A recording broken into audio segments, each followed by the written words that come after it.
Meus queridos irmãos, queremos saudar a todos com a gloriosa paz do Senhor Jesus Cristo. Meu nome é Marcos Antônio e nós estamos reunidos mais uma vez com a graça de Deus para estudar mais uma das lições da Escola Bíblica Dominical, onde neste quarto trimestre de 2020 nós estamos estudando sobre a fragilidade humana e a soberania divina, o sofrimento e a restauração de Jó. Chegamos na lição de número 8, a teologia de Zofar. O justo não passa por tribulação. Nesta lição, nós temos 3 tópicos que são... O primeiro tópico, Deus se mostra sábio quando aflige o pecador. Segundo tópico, a conversão como resposta à aflição. E terceiro e último tópico, Deus julga e castiga os pecadores. Desde já nós queremos agradecer a Deus pela sua vida, por você estar conosco e pedimos que você confira se você é um dos inscritos do nosso canal, se faz parte da nossa família em que nós estudamos a palavra do Senhor com muita alegria e com muito prazer, sabendo que através dela a nossa vida é abençoada, nós temos uma amplitude da cosmovisão e também a certeza da esperança da volta de Cristo. Que Deus abençoe grandemente. Então, vamos para a lição em nome de Jesus.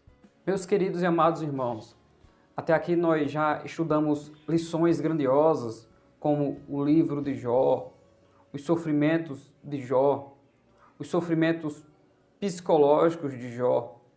E nós, até aqui, podemos compreender que Jó vive em um contexto de honra moral, em um contexto cuja definição de ímpio e de justo deixa bem claro que um está com Deus e que outro não está, que um é castigado e o outro não. A cultura moral em que Jó se encontrava impossibilitava de que tudo o que veio a acontecer na vida dele, sendo ele justo, viesse a acontecer porque ele teme a Deus. E se de fato tudo isso lhe sobreveio, isso significa que há algum pecado oculto, há alguma transgressão, existe alguma coisa errada entre a comunhão de Jó e Deus. Todos nós sabemos que, até o presente momento, passando tudo isso que passa, Jó não compreende muito bem por que está passando tudo isso. E lança o seu lamento no capítulo 3, onde os seus 3 amigos, que lhe contemplando de longe, já fazem 7 dias que não falam nada. Mas após o discurso de Jó, eles começam a dialogar com Jó, e o primeiro pensamento era tentar consolá-lo. Mas depois viram, segundo eles, que Jó tenta se auto-justificar e com isso atribui a Deus algum erro. E os amigos de Jó concluem que Deus é quem está correto e justo em castigar Jó. Jó que deveria confessar logo o seu erro porque ele teria algum pecado oculto. E nesse dilema, os sofrimentos de Jó vão sendo acrescentados, sofrimento após sofrimento. Esses amigos acusam Jó de que seus filhos viviam em pecado porque Deus os matou pela sua transgressão. E toda essa confusão mental, esse sofrimento psicológico, as pessoas zombando de Jó, o desprezo de todos os seus familiares. E agora, por cima da mesa é colocada toda a sabedoria, como que esses amigos de Jó estivessem do lado de Deus, defendendo a sabedoria de Deus, enquanto Jó, o pecador, o transgressor, está tentando se justificar, mas sem sucesso. O desejo de Jó é se apresentar diante de Deus ou que Deus se apresente diante dele. E todos veriam que Jó sairia provado e puro como o ouro que foi colocado no fogo. E esse dilema continua. E agora nós chegamos ao terceiro amigo de Jó, que é o amigo Zofar, em que esse amigo, tendo o mesmo entendimento da cultura e da tradição dos povos antigos, em que, de forma parcial, eles têm um conhecimento de Deus, de forma parcial, eles têm um entendimento até profundo das verdades soberanas. Porém, a dificuldade por não haver uma teologia mais completa, pela cultura oral bem primitiva e arcaica desta época, fazem com que eles não possam compreender o amor de Deus, a graça de Deus, o favor de Deus, que Deus está acima de todos os homens e que Deus trata com o ser humano através do sofrimento para que este possa crescer mais na sua presença, para que este possa compreender mais que Deus é grande e que Deus é amor. Daniel Estes diz que Zofar percebe que Elifaz e Bildade não responderam adequadamente a Jó. Então ele decide aceitar o desafio. De fato, ele considera como seu dever moral defender a justiça de Deus, silenciando os argumentos de Jó. Zofar descarta impaciente os longos discursos de Jó como todas essas palavras, o que implica que a quantidade de palavras não mede a qualidade de sua percepção. Na literatura da sabedoria, falar muitas palavras costuma estar mais relacionado à loucura do que à sabedoria. Assim, por sua pergunta retórica no versículo 2, Zofar implica que ele considera Jó um tolo que fala demais. Daniel Estes faz referência à palavra de Zofar a Jó em Jó 11, versículo 2, verso 2, que diz: porventura não se dará resposta à multidão de palavras? E o homem falador será justificado? Na multidão das palavras há transgressão. Falar de forma irrefletida, o tagarela sempre tropeça nas palavras.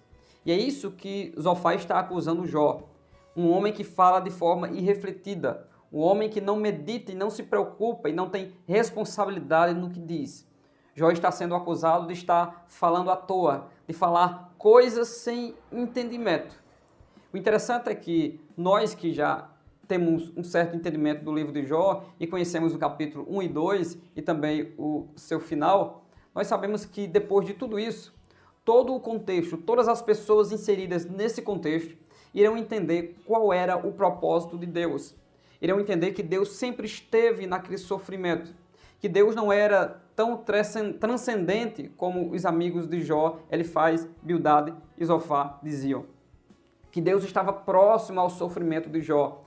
E através deste, aproveitando este e de forma pedagógica, Deus se utiliza do sofrimento para que o homem venha entender e venha valorizar mais aquilo que é sobrenatural e que permanece do que aquilo que está aqui embaixo e é corruptível.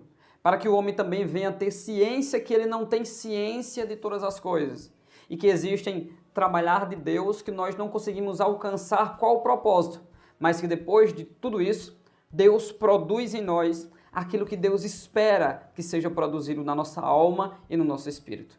É isso que nós já falamos em outros vídeos, citando esses mesmos versículos de Romanos, capítulo 5, onde Paulo diz que a tribulação produz a paciência, em Hebreus, capítulo 12, versículo 11, que diz que a disciplina ao presente momento, que não é de alegria, mas depois ela produz.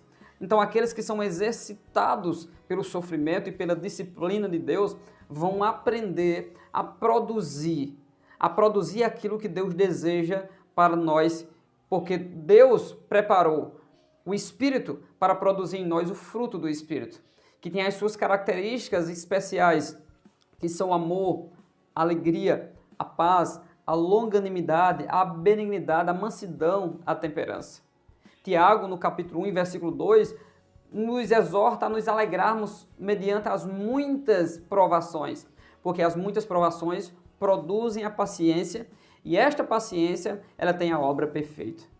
Isaías, no capítulo 40 e o versículo 31, diz que os que esperam no Senhor renovarão as suas forças e subirão com asas como águias, correrão e não se cansarão, caminharão e não se fatigarão. Ter esperança, esperar no Senhor, amar a presença de Deus e o tratamento de Deus sobre a nossa vida faz com que nós venhamos andar em conformidade com a vontade de Deus. Semelhante ao que Deus disse a Abraão, anda em minha presença e ser perfeito. Então Deus está trabalhando em um contexto em que Jó não compreende, em que os amigos de Jó acham que compreendem. E há, nesta lição, particularidades sobre Zofar em relação a Jó, que nós passaremos a meditar nesse momento. O nosso primeiro tópico tem por título Deus se mostra sábio quando aflige o pecador. Já deu para você perceber que o discurso de Zofar é mais incisivo, é mais duro. Há uma exortação para que Jó volte para Deus e pare de ferir a sabedoria de Deus, achando que tem sabedoria. Jó vai deixar bem claro para Zofar que ele reconhece a sabedoria divina, que Deus está acima de todas as coisas e não se pode comparar a ciência divina com a ciência do homem.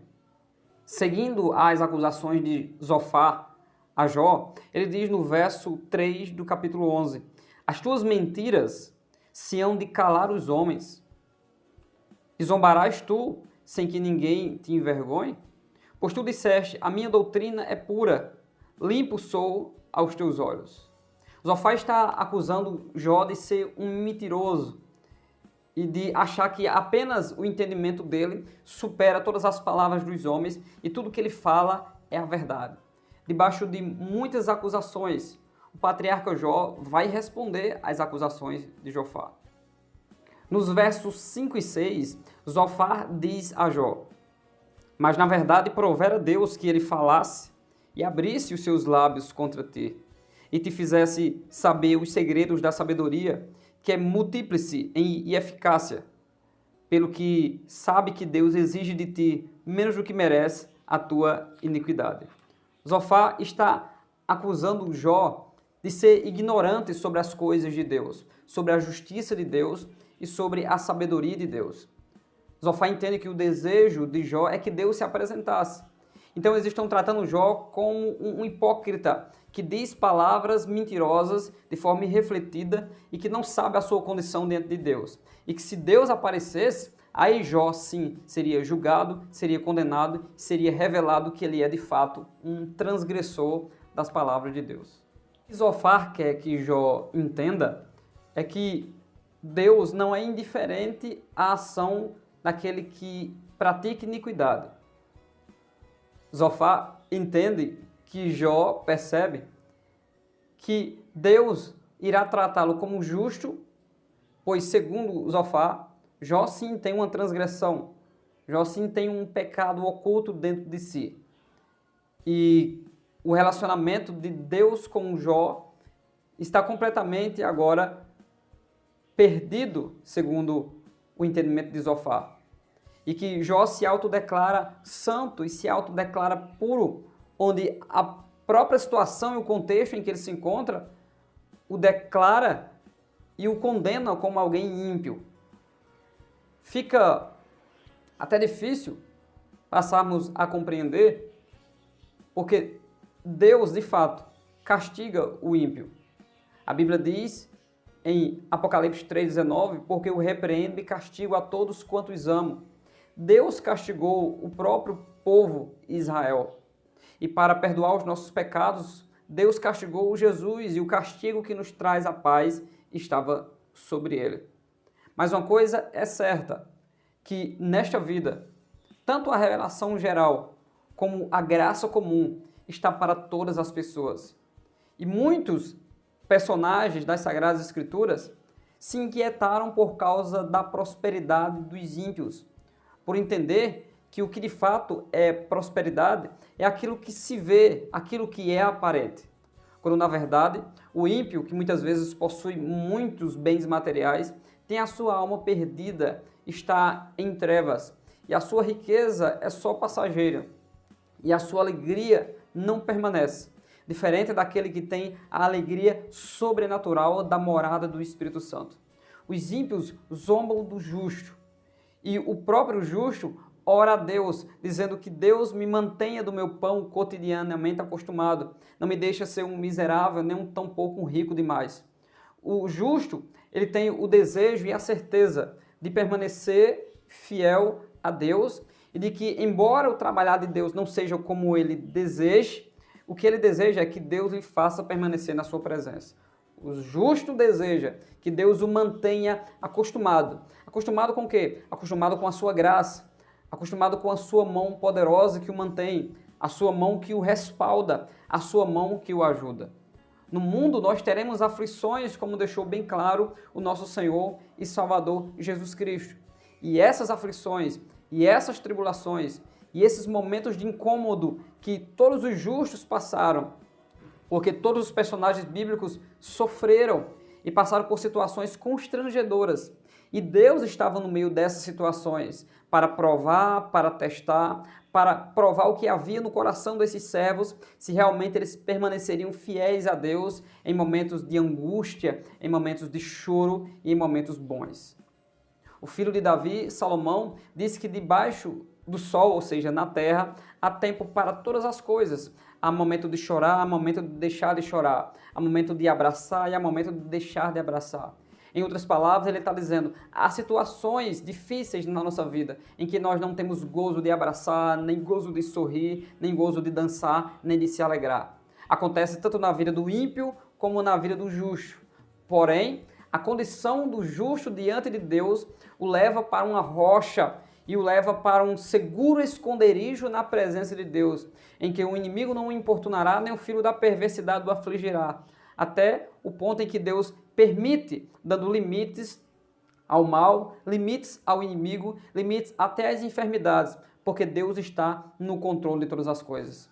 Deus não irá poupar situações para ensinar o seu povo, para ensinar a sua igreja, que em meio às tribulações, Deus faz suscitar um povo forte, Deus faz suscitar um povo adorador, que em meio às situações que nos incomodam, Deus absolve de nós, Deus retira do nosso coração aquilo que é precioso para o reino dos céus e aquilo que é precioso para a sua presença, que é sinceridade, que é uma verdadeira adoração, que é um coração cativo na doutrina do céu, que é alguém que ama meditar nas palavras de Deus todos os dias e andar na presença do Senhor. O salmista Davi, no Salmo 101, ele diz que Deus está à procura dos fiéis, para que estejam com Ele e para que andem com Ele. Só que a atitude de perseverança e de permanência de Jó e da certeza de qual é o relacionamento que ele tem com Deus, vai fazê-lo permanecer firme, mesmo agora Zofar acrescentando e aumentando as tentações para que Jó venha blasfemar diante de Deus e forçando Jó a confessar algo que não existe dentro dele, que é a transgressão, que é o pecado. Pois Jó é temente a Deus, se desvia do mal, é sincero. Jó está fazendo a vontade de Deus. E Jó, com um tom irônico, vai responder a Zofar no capítulo 13 e o verso 4, Jó diz: Vós, porém, sois inventores de mentiras, e vós todos médicos que não vale nada. Lá no capítulo 6, no verso 14, Jó diz aos seus amigos, devia os amigos tratar o amigo com compaixão, mesmo aquele que deixou o temor do Todo-Poderoso, não se referindo a ele, mas mesmo se alguém caia, se alguém deixa o temor de Deus, esse deve ser tratado com compaixão. E não é o que Jó está recebendo da parte dos seus amigos.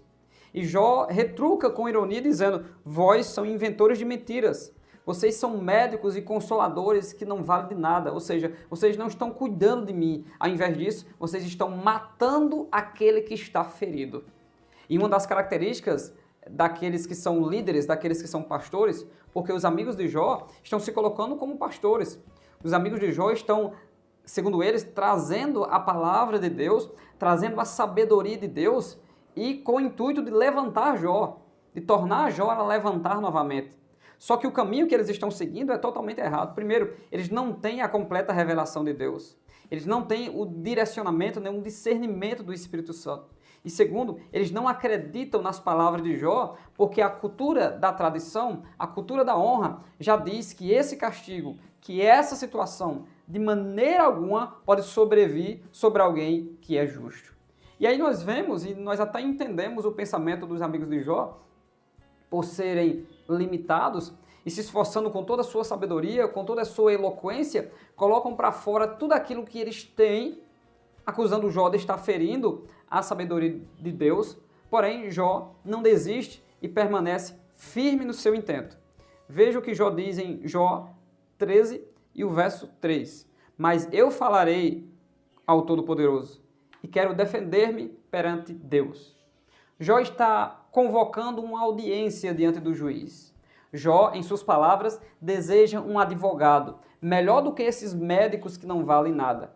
Jó deseja alguém que se coloque diante dele e Deus e que se sacrifique por ele, para mostrar para todos que Jó é um cordeiro que está sendo levado, que está sofrendo, que está sendo levado ao matadouro, que provavelmente não sairia dessa situação conforme Jó, porque uma árvore ela pode receber um renovo e pode brotar novamente, mas morrendo o homem não tem mais como reviver. Jó entendia que a sua situação era irreversível. É aí onde entra as surpresas de Deus.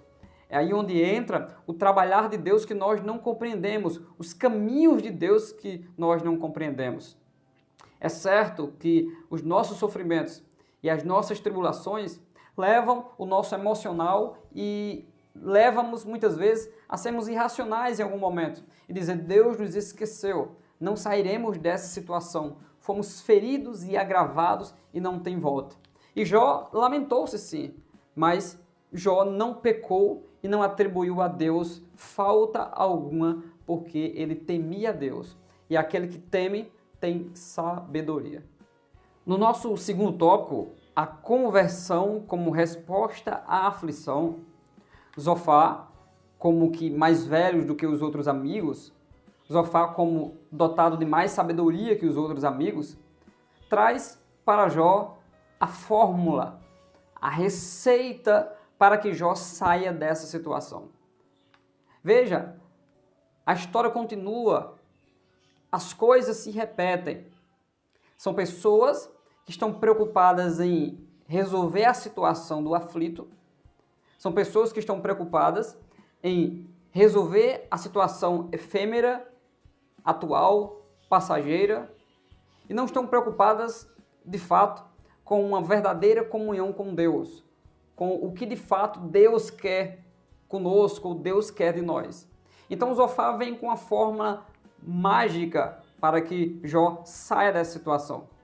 Então, aquele pensamento mercantilista de fazer algo para Deus, para receber o pagamento em troca, ainda se mantém aqui nesse terceiro amigo de Jó, Zofar. Então Zofar ele vem com 3 coisas básicas, como uma fórmula, como uma campanha para que Jó saia dessa situação, que é a purificação moral, a oração e a renunciar, confessar e renunciar o seu pecado. Segundo Zofar e os seus amigos, Jó precisa se purificar. Jó está sujo, Jó está manchado pelas suas próprias transgressões e ele precisa se purificar e se apresentar diante de Deus para que haja restauração. Veja o que Zofar diz no capítulo 11, verso 13 e 14. Se você dispuser o coração e estender as mãos, oração, se lançar para longe a iniquidade de suas mãos e não permitir que a injustiça habite na sua tenda, então você levantará o seu rosto sem mácula, estará seguro e não temerá. Veja, a solução está dada. Zofar tem a solução para Jó. São aquelas pessoas que não entendem a nossa situação e vêm com uma fórmula em que você precisa fazer isso. Até agora você não teve vitória porque você não fez isso. Se você fizer isso, se fizer aquilo, aquelas fórmulas mágicas, né? Você faz um jejum, você ora esse salmo 7 vezes, você pula a onda mais 7 vezes, você faz a campanha de Daniel e aquilo que está torto vai se endireitar e aquilo que está áspero vai aplanar e a glória do Senhor irá se manifestar. E o tratamento de Deus que Jó não entende? E o tratamento de Deus que eu não entendo? E a maneira de Deus trabalhar na minha vida que eu não vou compreender, mas quando os resultados que Deus espera aparecer, eu vou entender. Será que tudo eu irei resolver com as minhas frases evangélicas, com as minhas frases preparadas, com os cultos preparados? Será que eu terei vitória se, mesmo em meio à minha aflição, eu visitar o culto de vitória? Será que eu não terei vitória se eu esperar em Deus, e se a minha esperança for o Senhor, e sabendo de minha condição, assim como o patriarca Jó disser, ainda que ele me mate, eu esperarei nele, o meu Deus se levantará sobre a terra, ou seja, ele vai esclarecer tudo isso, ele vai mostrar para as pessoas o que significa tudo isso que eu estou passando. Então Jó está com fé, e os seus amigos, certos de que Jó tem uma transgressão por passar aquilo ali, agora tem uma solução para Jó. Você agora precisa aplicar o seu coração diante de Deus, estender as mãos para o céu, ou seja, você tem que pedir perdão a Deus, lançar para longe de ti a iniquidade, ou seja, deixar de praticar o que você vem praticando, que você não confessou e nós não sabemos, mas segundo as frases evangélicas, nós sentimos de Deus de que você está errado. Veja como é fácil as pessoas trazerem fórmulas para cada um de nós para tentar resolver problemas. Mas Deus não quer de nós apenas a resolução dos nossos problemas. Pois os pensamentos de Deus e os caminhos de Deus não são os nossos caminhos. Os pensamentos e os caminhos de Deus são maiores do que os nossos pensamentos e do que os nossos caminhos. Deus tem uma obra maravilhosa a realizar na vida de Jó. Deus tem crescimento para Jó. Deus tem prosperidade abundante e duplicada para Jó. Deus tem mais 10 filhos abençoados para Jó. Deus tem a restauração moral e espiritual da sua esposa. E junto de toda essa situação, até os amigos de Jó irão se arrepender, irão receber a oração de Jó, irão compreender um pouco mais sobre a pessoa de Deus. Todos têm uma noção parcial e turva da pessoa de Deus. E após toda essa situação, todos eles vão crescer mais em ciência, vão crescer mais na sua espiritualidade, vão crescer mais na sua fraternidade entre os irmãos e o nome de Deus será glorificado porque Deus vai falar. Sempre é majestoso e maravilhoso porque Deus se apresenta para falar, Deus esclarece todas as coisas e nós, seres humanos, contemplando a grandeza do Deus soberano, nós passamos a conhecê-lo um pouco mais. Deus não vê como vê o homem, porque se dependesse de Samuel para ungir um dos filhos de Jessé como rei, Eliabe seria o rei. Então Deus trabalha por caminhos que muitas vezes nós não conhecemos, através de pessoas que muitas vezes olhamos pela aparência e desprezamos as pessoas, mas Deus está trabalhando. Nos capítulos subsequentes, capítulos 12, 13 e 14, notavelmente vemos que as angústias de Jó se multiplicaram, porque as palavras de Zofar são mais duras, porque Zofar vem com palavras com intensidade, tentando convencer Jó de que ele está errado, de que Zofar tem a solução para o seu progresso espiritual e para o seu renovo. E Jó se entristece e se angustia. E no capítulo 14, no verso 14, o homem morrerá uma vez, mas para o homem morre uma vez, mas não tem um retorno. Diferente das árvores. Veja o que diz o verso. Quando alguém morre, será que volta a viver? Todos os dias da minha luta esperaria até que viesse a minha mudança. A confusão do entendimento, do raciocínio de Jó e dos seus amigos, isso fará com que Deus, dentro de todos esses discursos, apareça para esclarecer e fazer eles crescerem. Mas que coisa horrenda é quando, sofrendo coisas nesta vida, não podemos compreender ou sentir a mão de Deus. E aqui eu quero dar uma palavra para você, que nesse momento sofre algum tipo de sofrimento, enviado por Deus, ou consequências dos seus próprios erros, das suas próprias escolhas, ou investida do próprio inimigo da nossa alma ou da igreja. Saiba que do meio de tudo isso, o nosso Deus repreende o mal, o nosso Deus se apresenta com a sua poderosa palavra para nos esclarecer, o nosso Deus transforma os acusadores em pessoas para nós intercedermos, transforma os falsos amigos em amigos novamente. A doutrina de Deus é revelada, é manifestada, e em meio ao sofrimento, nós passamos a entender um pouco mais que existe um Deus que é pastor, que existe um Deus que é rei, que existe um Deus que é Senhor, que existe um Deus que é médico, que existe um Deus que prospera e que não acrescenta dores. Esse Deus que cuida de nós de forma plena e que conhece todos os nossos pensamentos, sabe o tamanho da tua angústia e o tamanho do teu sofrimento. E nós cremos que, segundo o trabalhar de Deus na nossa vida, Deus pegará na mão de cada um e tornará a levantar aquele que caiu. Porque Paulo explica lá em Romanos capítulo 14, quem és tu que julga o servo alheio para o seu Senhor estará de pé ou cai, mas estará de pé, porque Deus é poderoso para o tornar a levantar. Chegando ao nosso terceiro tópico, Deus julga e castiga os pecadores. Vivemos uma época em que, tratando da pessoa de Jesus Cristo, da pessoa de Deus, é comum as pessoas manifestarem, através de ensino e de pregação, apenas uma faceta do caráter do Senhor Jesus e de Deus. E do Deus que castiga, as pessoas estão fugindo e se aproximando do Deus que dá vitória, do Deus que recompensa segundo o seu buscar, segundo as suas campanhas de oração. Mas o nosso Deus é o Deus que disciplina, é o Deus que permite as tribulações, que permite as aflições e as provações, com o intuito de nos provar, para nos aprovar diante dele, para depois providenciar tudo aquilo que nós necessitamos. Nas Sagradas Escrituras, em especial no Novo Testamento, existe a lista dos reprovados diante de Deus e a lista dos aprovados diante de Deus.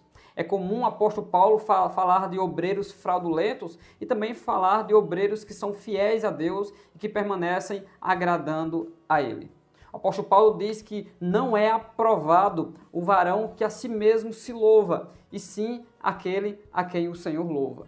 Então daí poderíamos dizer que Jó está em pecado ou é um ímpio, porque o próprio Jó fala de sua justiça.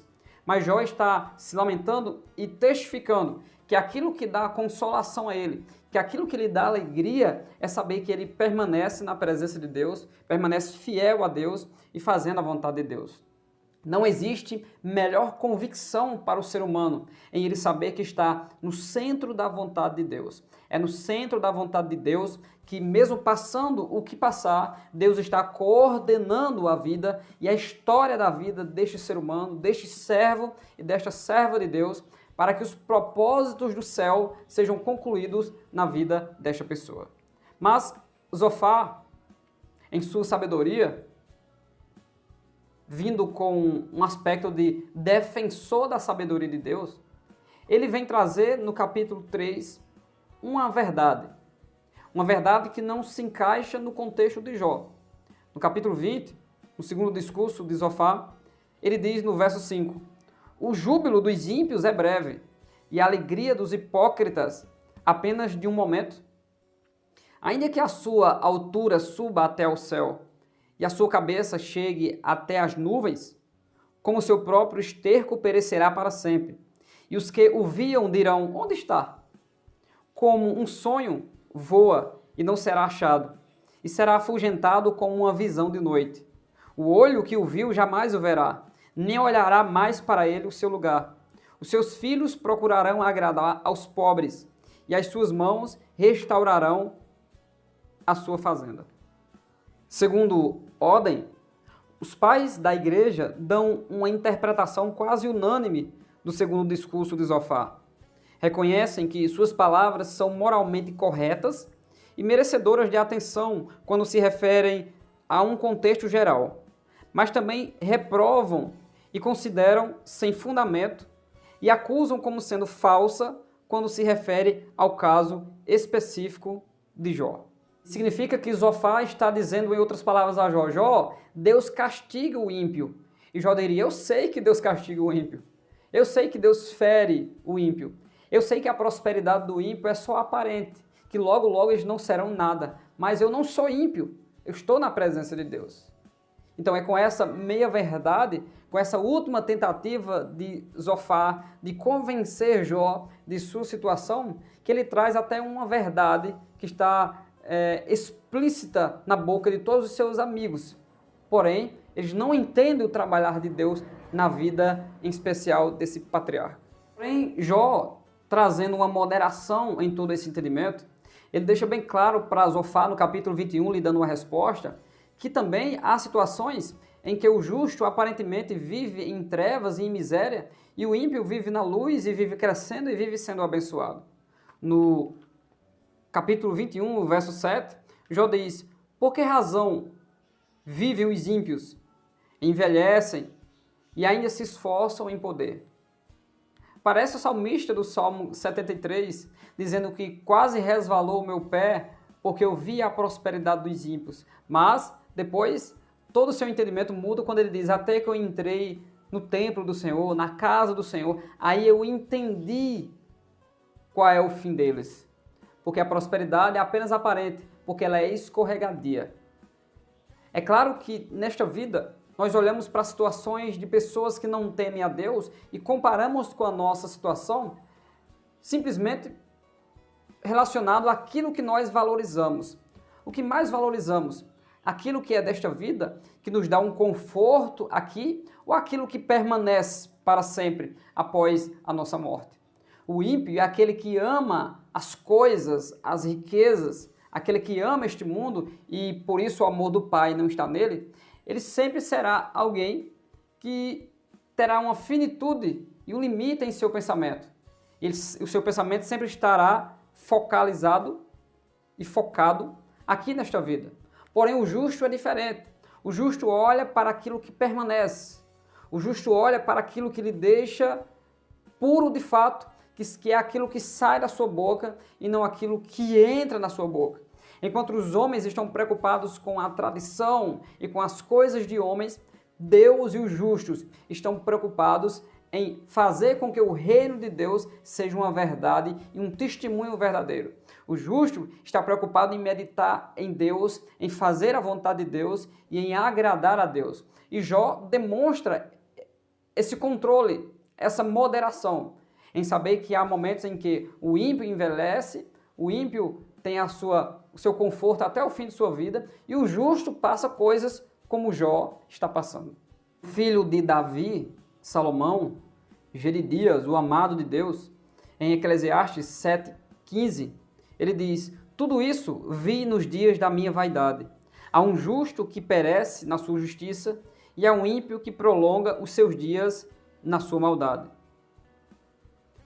Essa prosperidade dos ímpios, também revelada pelo salmista no Salmo 73, e essa linguagem de Salomão, que não é uma linguagem transcendental, nem falando dos valores espirituais, mas é falando da finitude dos projetos humanos, da falibilidade daquilo que o homem propõe para a sua própria vida e que só acrescenta dores a dores, e que o fim de todo homem é ir para debaixo da terra, é perecer. E que tudo isso ele contemplou e até contemplou o ímpio, como que prosperidade é viver muito, como estar debaixo de uma bênção é ter longos dias e morrer em suas riquezas. Então os ímpios estariam prósperos, enquanto muitas vezes o justo vive em uma situação constrangedora. O mesmo Salomão, em seu livro Eclesiastes, ele disse que ele viu também uma coisa, que Deus dá ao ímpio, que Deus enriquece ao ímpio, que Deus faz o ímpio grande para que o ímpio dê ao justo. Deus está no controle de todas as coisas, no que diz respeito à manutenção espiritual da vida daqueles que temem ao Senhor. Aquele que teme ao Senhor tem sabedoria.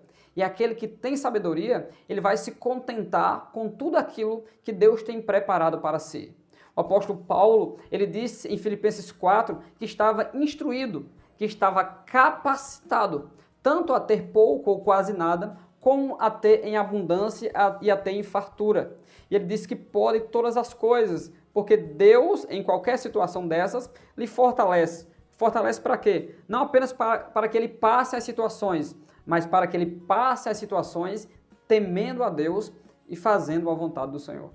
Nosso Senhor Jesus Cristo, demonstrando todo esse amor para com toda a humanidade, porque Cristo, a seu tempo, morreu por nós quando nós ainda éramos pecadores. O Senhor Jesus, em Mateus capítulo 5, e o versículo 45, ele diz: faz que o sol se levante sobre maus e bons, e a chuva desça sobre justos e injustos. Essa é a bondade geral de Deus para toda a humanidade. Deus quer que os homens se arrependam. Deus quer que os homens voltem para si. É Deus quem cuida do leão, é Deus quem cuida do filho do leão. O Deus que transcende, o Deus que está tão longe, segundo os amigos de Jó, é o Deus que é imanente, é o Deus que está presente, é o Deus que respalda e que sustenta, e que sim, castiga a todos que Ele ama e castiga os ímpios também. Castiga o que eles amam para que haja crescimento moral espiritual e intelectual e castiga todos aqueles iníquos pelo pago da sua transgressão e do seu mal. Em tudo isso, louvado e engrandecido seja o nome do Senhor. Veja a coerência dos pensamentos de Jó, mesmo em meio a tanto sofrimento e a lamentações e a muitas vezes desespero. Jó sempre tem palavras que glorificam a sabedoria de Deus e que mostram que ele permanece no temor de Deus e glorificando a Deus, mesmo não entendendo o contexto, mesmo não desejando para si, para a sua família aquele contexto, mas Jó sempre irá exaltar o Criador da sua vida e o seu Redentor. As situações difíceis revelam quem somos nós. As situações difíceis nos constrangem a sermos sinceros diante de Deus. Quando as coisas estão muito largas e muito fáceis, entre aspas, nós achamos que também a conquista de todas essas coisas são fáceis. Mas a conquista da nossa salvação, da nossa justificação, da nossa santificação foi um castigo sobre Jesus Cristo, que levou sobre si os nossos pecados. E agora, sempre, Deus fez isso com o seu povo e agora faz também com o seu povo. Deus prova para aprovar. E a voz de aprovação no contexto do teste da prova de Deus para com Abraão, em Gênesis capítulo 22, o patriarca ouve a palavra de Deus que diz: agora sei que temes a Deus e que não me negaste o teu filho, o teu único filho. Situação de morte, situação difícil, situação que não dá para compreender, mas a fé daquele que crê, naquele que o chamou é tão grande que Abraão acreditava que Deus poderia trazer o seu filho dos mortos. E a palavra de aprovação vinda do anjo, o impedimento da tragédia, da morte do seu filho, aconteceu. E agora o casamento de Isaac estava preparado. Lá no versículo 23 do capítulo 22, alguém diz que Betuel gerou Rebeca. Ou seja, enquanto passamos por sofrimentos que não podemos compreender, Deus no oculto, Deus longe dos nossos olhos, está trabalhando para nos dar uma alegria que permanece. Deus permite a ferida, Deus permite a tristeza, mas para revelar uma alegria maior ainda. Para revelar um contexto de festejo, festejo da graça de Deus, festejo da mão poderosa de Deus que abençoa, que respalda, que livra e que sustenta. E é nesse entendimento que nós podemos glorificar a Deus e levantar as mãos para o céu e fazer como Tiago, tende grande alegria quando vos forem enviadas várias provações, porque essas provações produziram em Jó, produziram em Abraão, produziram em Asaf, produziram em todos aqueles que temiam a Deus algo maior, algo grandioso e motivo de se alegrar mais e mais. Com isso, meus amados irmãos e irmãs, nós concluímos esta aula, lembrando a você que se inscreva no nosso canal e que se o sino estiver ativado, você sempre será notificado de novos vídeos que vierem aqui no nosso canal. Não esqueça de deixar a sua contribuição comentando logo aqui embaixo. O que você acha de toda essa situação de Jó? O que você acha das palavras de Zofar? Deixe o seu comentário. Participe em nome de Jesus Cristo. Nesta lição de hoje, nós aprendemos que Deus não vê como vê o homem, de que nós não compreendemos todas as situações que Deus permite que aconteçam na nossa vida, e que nem toda pessoa dita como a defensora da sabedoria de Deus fará com que nós venhamos até a solução dos nossos problemas, ou descobrirá, ou sentirá de Deus o que de fato está acontecendo conosco. Porque há situações que nós não conseguimos compreender, mas quando Deus se revela, aí sim, tudo aquilo que está escuro, que está turvo e que está longe do nosso entendimento, nós passamos a entender e desfrutar das bênçãos de Deus, desfrutar do livramento de Deus e também desfrutar da comunhão de uns para com os outros, porque Deus é o Deus que restaura a comunhão. E o meu desejo é que Deus lhe sustente em meio às adversidades da vida, em meio aos medos que a vida às vezes produz. Que nós venhamos a aprender com Jó e com os seus amigos, que há momentos que nós precisamos apenas esperar, apenas glorificar, entender que em meio aos sofrimentos, Deus está produzindo algo em nós. Deus está fazendo o nosso espírito diante dele crescer, ficar mais robusto e adquirir raízes profundas, estarmos estabelecidos, firmes e fixados na sua presença, em nome de Jesus. Que Deus abençoe grandemente a sua vida, em nome de Jesus.